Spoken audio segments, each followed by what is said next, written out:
All right, so I got all this money, honey, and I want to know what to do with it. I'm about to go put this in the stock market because That is the dumbest thing I ever heard. You see the stock market right now? Super volatile. Okay, well, I'm gonna go with gold. They say you can never go wrong with gold. What? This ain't ancient Greece. What the are you gonna do with that? All right. Well, I'm gonna put it in my mattress. Nothing wrong with a little bit of cash on hand, right? Until I come and rob you, I think I know where she lives. It seems like every time you have an idea, someone has something negative to say that could make it go wrong, right? So let's discuss both sides of it. Specifically, we're going to talk about real estate, precious metals, cryptocurrencies, stocks, bonds, your savings. I mean, we're going to go over everything. Let's talk about the goods and the bads of keeping your money in each of these things. And make sure you stay until the end because I'll be telling you specific things that I think is absolutely crucial to have in this time that are not normal to what you would think you should be doing with your money. All that and more, so keep it locked. It's Crystal with the Cash Compass. All right, welcome back. I'm here to teach you all the things that you should have learned in school about money, but for whatever reason, they forgot to mention it. Please be sure to subscribe because we talk about everything from personal finance to investing to the economy. Let's get into it. Now, I want to say this is not investment advice. This is what I've researched, what I came up with, and I'll tell you what I think makes the most sense for me in my situation. But you gotta evaluate, you gotta do your own research. I have to say that because I don't want anybody just blindly believing this. I always tell you guys, do your own research. Don't ever just trust one source. Go look for yourself. I want to talk about stocks first because it's very important, and normally I like saving the important things last, but I do want people to absolutely hear this part. I have reason to believe that the stock market will shoot up. Okay, I still don't want to put my money in there, and I'm gonna tell you why. This is clearly a situation of market manipulation, in my opinion. Not even an opinion. I mean, you literally have the Federal Reserve telling you they're buying ETFs, they're bailing out corporations, they're bailing out entire industries.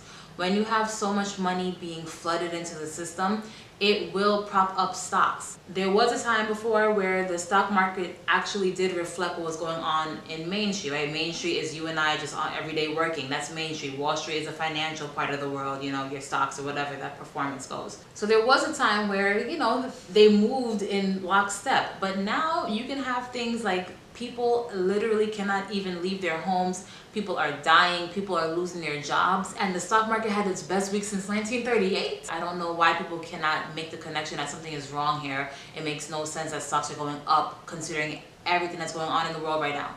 Okay, so if you are somebody who is a risk taker, you could potentially see some gains. I don't know in what industries, I don't really know where or how. I just have a feeling that we will see things continue to shoot up. But when it comes down, it's going to come down brutal. And that same 37% that we lost in the stock market within a month, that can happen again. Okay? Don't put anything past this market. I think so much things have happened that it's kind of hard for even people who are seasoned economists to kind of project or predict what's happening. So is there upside potential? Yes, but there is so much risk also because you don't know when they will pull that carpet up from the stock market and just let things run its course. I personally do not want to end up being on that roller coaster before it drops down without any notice. So then you hear about gold and silver also, and I think not enough people talk about it. I have videos on my channel about gold and silver. I will plug one up here. But basically, this has stood the test of time. I personally believe in precious metals. I think it's good to have something physical. And people like precious metals because there is always labor involved in getting precious metals. So there should always be a value. Dollars where you just print into oblivion, that has no value. It takes no effort. I mean, all you have to do is have a finger. Maybe even not. I could probably try to touch a couple zeros with my nose. And this is obviously a situation that I wouldn't want us to reach. But if we did reach a situation where the US dollar had no value, they printed so much of it, it's become absolutely worthless. None of the countries want it, so they start pouring it back into America. No one would use the dollar anymore. And while we're in between systems, because the US dollar has become trash and they have to come up with some sort of new system, you actually have something you can barter with. You actually have something that is physical, that is used across a lot of different industries, in technology, dentistry, industrial work. There is use beyond just having faith in it. Whereas the dollar, once you lose faith, there's not really much you can do with the actual dollar itself. But with gold, you can actually use it to create things. With silver, you can use it to build things. If you bought gold just 5 years ago, you would have been seeing a 5% return every single year. Even after factoring that 28% tax that we receive once you sell gold, any gains you make has to be taxed at 28%. Even after that, that still ends up being 5% a year for the past 5 years. Compared to your money sitting in Chase, which has earned 0.01% a year, you're literally earning 500 times more by keeping your money in gold. Real estate. Okay, another thing that is super important. If you own a home or are considering buying a home, keep on watching. Should you buy a home right now? Right now, there are a lot of different factors that can pull it in either way, because like I said before, they are pumping money into these markets, and the Federal Reserve is buying up mortgage-backed securities, which I have talked about in my previous videos. A mortgage-backed security is what it sounds like. It's backed by a whole bunch of mortgages. They're buying that up. So with these low interest rates and basically guarantees that they will take these loans off of their books, the banks can definitely keep on lending money out, lower the interest rates low, and keep passing these houses out like candy. And that could give a false sense of extra demand, and that could drive the price up. Conversely, the government saying, okay, you don't have to pay your rent for maybe 90 days, or even in some cases going as much as a year. You don't have to worry about that mortgage, until after this pandemic is potentially over. Okay, that's nice. You don't have to make the payment, but what is going to happen is that all that money is going to actually be due once that period is over. Now, if you didn't have the money to pay month by month, I definitely don't think you're going to have the money in a lump sum. So what they're doing is saying, okay, well, we're going to go ahead and just rewrite you a new mortgage, okay? Some people will be okay with that, some won't, and they will end up getting foreclosed on because they can't afford it and they don't want a new mortgage because that payment's going to be too high, or whatever the situation may be, because I don't obviously at this point know the details and the ins and outs of what these contracts would be looking like. That coupled with people might just not have a job. Not all jobs will come back. So am I going to get a home? No. I live in what's considered a cyclical market, so on the coast, if you're New York, California, Miami, those areas are super sensitive to economic downturns, and they see the worst effects of any recession. So in my area where I think that prices can absolutely go through the floor, no. If you're in what they consider to be a linear market, and you can look this up, then you're not super impacted by these things that are going on in the world. So it might make sense. You have to kind of identify what market you're in. If you already have a house, and again, this is not financial advice, but this is such good information that I just want you to hear it. If you are in a house and you have equity in that house, you should consider pulling the equity out. And that sounds extremely counterintuitive because we are entering into rough times and people may lose their jobs. But hear me out. When it's time to start foreclosing on people, banks are much more likely to be aggressive with those that actually have equity in their homes versus those who have absolutely no skin in the game. You will be a target if you have some of that juicy equity. Let's say your loan was for $500,000, but you've paid it down to $300,000. Your house is now worth $400,000. As it stands right now, they could actually potentially make a gain from you because you've paid your mortgage down to $300,000. So you only owe them $300,000, but your house is worth $400,000.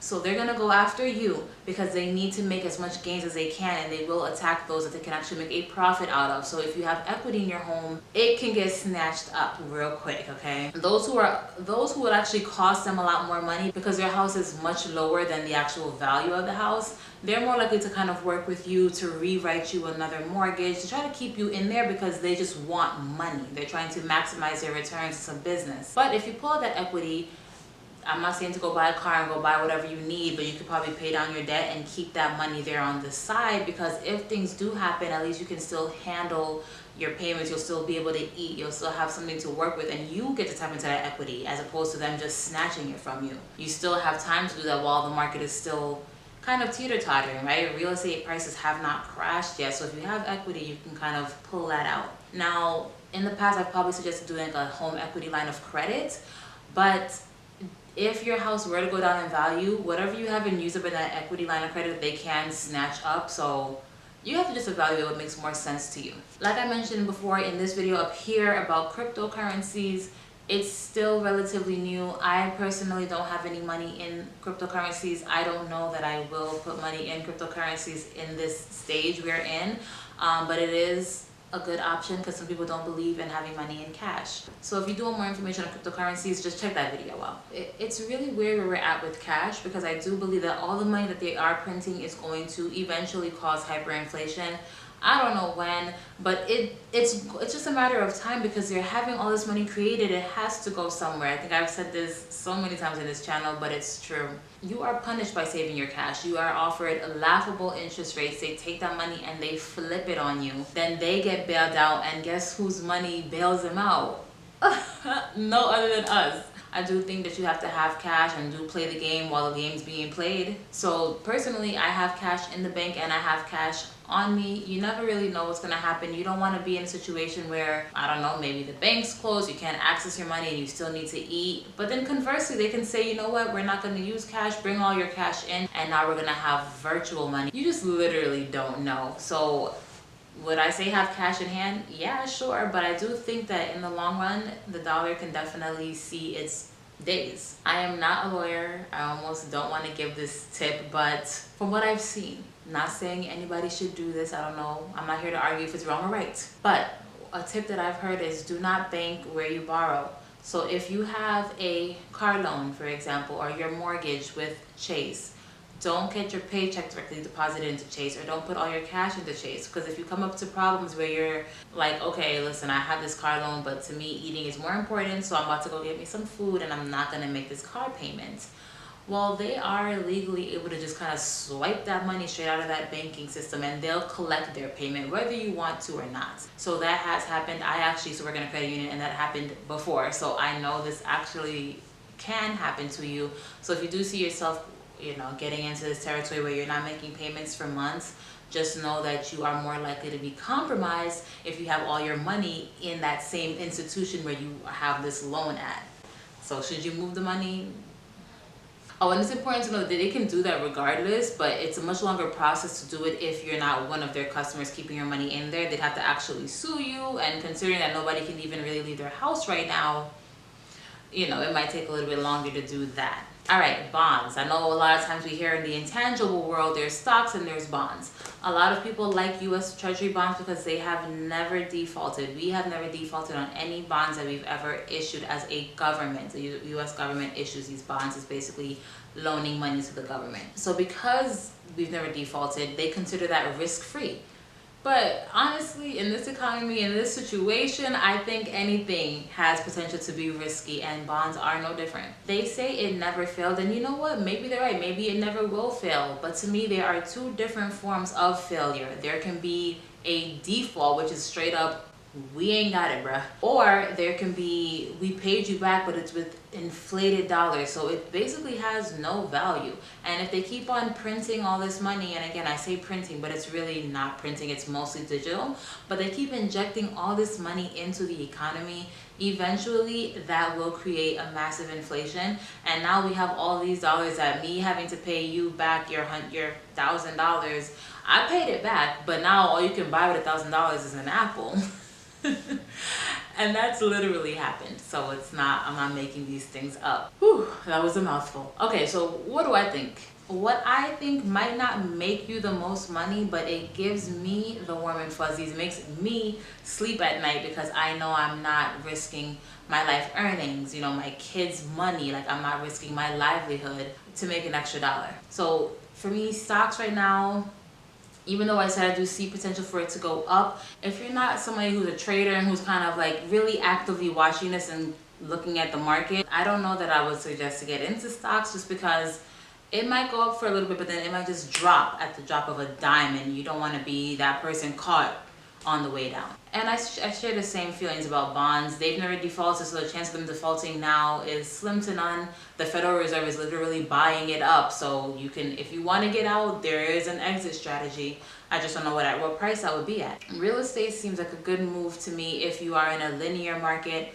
I'm holding off because I just am not entirely sure where we're gonna be at. But if I was like, I don't know, like in Atlanta or certain, I mean, I don't even want to give out specific cities, but if I was in certain cities, it would probably make more sense to me. All right, what is the best things that I think you should invest in right now that are non-traditional? I think it's so important to invest in getting food. I don't want you to be a hoarder, of course, but I can see supply shocks happening where people aren't able to get the food that they want to get, or if they do get it, it's going to be much more money because there's so much people rushing in trying to get the same thing. And when you have a lot of people chasing the same thing, the price will go up to kind of combat some of that demand. Protection, and whatever that means to you, but what I'm talking about is, you know, some defense things. You don't know what's gonna happen, but I do see a lot of stores in these bigger cities boarding up their windows. People are starting to get 5-finger discount happy and snatching up stuff, so you do not want to get, you know, in between any of that. I would hope to not have to use anything like that, but